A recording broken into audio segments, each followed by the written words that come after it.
കൂട്ടിൽ കിടക്കുന്ന തത്തയാണ്. പാർട്ടിക്ക് വ്യക്തമായ നിലപാടുണ്ട്. അത് ഏതെങ്കിലും ഒരു കേസിന്റെ ഭാഗമായിട്ടില്ല. CBI എന്ന് പറയുന്നത്, ED എന്ന് പറയുന്നത്, IT എന്ന് പറയുന്നത് പ്രതിപക്ഷ രാഷ്ട്രീയ പ്രസ്ഥാനങ്ങളുടെ നേതാക്കന്മാരെയും പ്രവർത്തകരെയും കടന്നാക്രമിക്കാൻ കേരളത്തിലും ഇന്ത്യയിലും ഉപയോഗിച്ചുകൊണ്ടിരിക്കുന്ന, കൃത്യമായിട്ട് കോടതി തന്നെ, സുപ്രീം കോടതി തന്നെ പറഞ്ഞതുപോലെ കൂട്ടിൽ കിടക്കുന്ന തത്തയാണ്. എങ്ങനെ വേണമെങ്കിലും അങ്ങോട്ടും ഇങ്ങോട്ടേക്കും തിരിക്കാൻ അവരെ ആവശ്യം കോടതിയാണല്ലോ പരിഗണിക്കുന്നത്.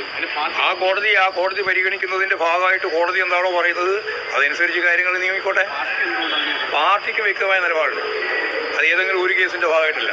CBI എന്ന് പറയുന്നത്, ED എന്ന് പറയുന്നത്, IT എന്ന് പറയുന്നത് പ്രതിപക്ഷ രാഷ്ട്രീയ പ്രസ്ഥാനങ്ങളുടെ നേതാക്കന്മാരെയും പ്രവർത്തകരെയും കടന്നാക്രമിക്കാൻ കേരളത്തിലും ഇന്ത്യയിലും ഉപയോഗിച്ചുകൊണ്ടിരിക്കുന്ന, കൃത്യമായിട്ട് കോടതി തന്നെ, സുപ്രീം കോടതി തന്നെ പറഞ്ഞതുപോലെ